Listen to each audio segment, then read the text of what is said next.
और विटामिन्स की तरह आपने विटामिन सी के बारे में कई बार सुना और देखा होगा। विटामिन सी सीरम जो इन्हें वापस आने से रोके, डार्क स्पॉट्स को कम करे 2 टाइम्स फास्टर। ये विटामिन सी के यूज का कुछ ही परसेंट है जो हमें दिखाया और बताया जाता है। इस एक अकेले विटामिन सी के इतने बेनिफिट्स हैं जिन्हें जानने के बाद आपकी इसे कंज्यूम करने की डिजायर और भी बढ़ जाएगी। लेकिन मेरा मोटिव आपकी डिजायर बढ़ाना नहीं बल्कि आपकी नॉलेज बढ़ाना है। अगर आप हेल्थ केयर फील्ड से बिलोंग नहीं करते तो शायद ही आपने इसके इतने बेनिफिट्स और फंक्शन सुने होंगे, क्योंकि इसके बेनिफिट्स के साथ साथ इसके कुछ ऐसे मोस्ट इंपॉर्टेंट फंक्शंस हैं जिन्हें आधे से ज़्यादा लोग इग्नोर कर देते हैं, और उनकी इस इग्नोरेंस की वजह से उन्हें कुछ अनएक्सपेक्टेड प्रॉब्लम्स फेस करनी पड़ती हैं। जैसा कि आपको पता है, विटामिन सी विटामिन ग्रुप में प्रेजेंट दो ग्रुप में से एक का पार्ट है, और वो दो ग्रुप है वाटर सोल्यूबल और फैट सोल्यूबल विटामिन। इन दोनों के नाम से ही पता चल रहा है, फैट सोल्यूबल विटामिन फैट और ऑयली सब्सटेंसेस में इजीली डिसॉल्व हो जाते हैं, और वाटर सोल्यूबल विटामिन वाटर में डिसॉल्व होते हैं, और ये विटामिन सी इसी वाटर सोल्यूबल विटामिन का पार्ट है। मैं ये फैट और वाटर सोल्यूबल ग्रुप के बारे में आपको इसलिए बता रहा हूँ ताकि आप इस विटामिन सी के बेनिफिट्स प्रॉपर तरीके से ले सकें। मैंने आपको बताया कि vitamin C water soluble group का एक पार्ट है, यानी कि विटामिन सी को डिसॉल्व और बॉडी में एब्जॉर्ब होने के लिए वाटर की जरूरत पड़ती है, फिर चाहे वो नेचुरली इसके साथ प्रेजेंट हो या हमने उसे एक्सटर्नली ऐड किया हो। जैसे लेमन जूस के साथ हम पानी मिलाकर नींबू पानी पीते हैं, क्योंकि आप जानते हैं कि लेमन में विटामिन सी होता है।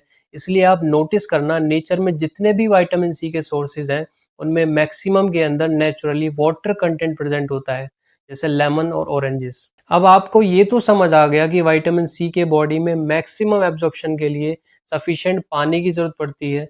लेकिन इसके साथ ही आपको एक बात और समझनी होगी कि जैसे वाटर विटामिन सी के एब्जॉर्प्शन में हेल्प कर रहा है, वैसे ही ये इस विटामिन को बॉडी से रिमूव करने का भी रोल प्ले करता है। कहने का मतलब है, जैसे हम पानी पीकर विटामिन सी का एब्जॉर्प्शन बढ़ा सकते हैं, वैसे ही हमारी बॉडी इस वाटर के साथ एक्स्ट्रा विटामिन सी को रिमूव भी कर देती है। यानी कि हमने विटामिन सी कंज्यूम किया, जितना विटामिन सी बॉडी के लिए यूजफुल था उतना यूज हुआ, और बाकी का एक्स्ट्रा यूजलेस विटामिन सी हमारी बॉडी वाटर यानी यूरिन के थ्रू बाहर निकाल देती है। मतलब जितना ईजी इसे कंज्यूम करना है उतना ही ईजी हमारी बॉडी के लिए इसे बाहर निकालना है। इससे एक कंक्लूजन तो क्लियर हो जाता है कि ये विटामिन सी हमारी बॉडी में फ्यूचर यूज के लिए स्टोर नहीं होता, और इसलिए हमें इसे अपनी डाइट में डेली कंज्यूम करना कंपलसरी है, ताकि हमारी बॉडी में जितने भी फंक्शन इसकी हेल्प से होते हैं वो इसकी डेफिशिएंसी से डिस्टर्ब ना हो। आप छोटे बच्चों की प्लम्प और हेल्थी स्किन देखकर ज़रूर सोचते होंगे कि हमारी स्किन भी ऐसी ही होनी चाहिए।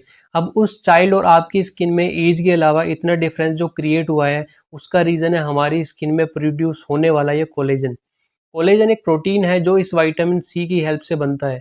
अगर विटामिन सी हमारी बॉडी में सफिशिएंट अमाउंट में नहीं होगा तो ये कोलेजन अच्छे से प्रोड्यूस नहीं हो पाएगा, और आपकी स्किन पर ओल्ड एज से पहले ही रिंकल्स और एजिंग के साइंस दिखने लगेंगे। सिर्फ स्किन ही नहीं, हमारी बॉडी में जितने भी जॉइंट्स हैं वहां पर भी ये कोलेजन प्रेजेंट होता है, जिसकी वजह से हम इतनी स्मूथली मूवमेंट कर पाते हैं। और कोलेजन प्रोडक्शन कम होने की वजह से उन लोगों के जॉइंट्स मूवमेंट के टाइम पेन कॉज करते हैं, क्योंकि उनके लो कोलेजन प्रोडक्शन की वजह से कोलेजन की लेयर थिन हो जाती है, और मूवमेंट के टाइम बोन्स पर प्रेशर और फ्रिक्शन की वजह से पेन फील होता है। इन जॉइंट्स के अलावा हमारी स्किन पर जब भी कोई इंजरी होती है, ये कोलेजन उस इंजरी को हील करने में हेल्प करता है। जितना हेल्थी कोलेजन उतनी फास्ट हीलिंग। सिर्फ स्किन और जॉइंट्स ही नहीं बल्कि टेंडन्स जो हमारी बोन्स को मसल के साथ जोड़ते हैं, लिगामेंट्स जो बोन्स को बोन्स के साथ जोड़ते हैं, और हमारी ब्लड वेजल्स जो पूरी बॉडी में ब्लड सप्लाई करती हैं, इन सभी में कोलेजन प्रेजेंट होता है, और इस कोलेजन प्रोटीन को बनाने में हेल्प करता है ये वाटर सोल्यूबल विटामिन सी।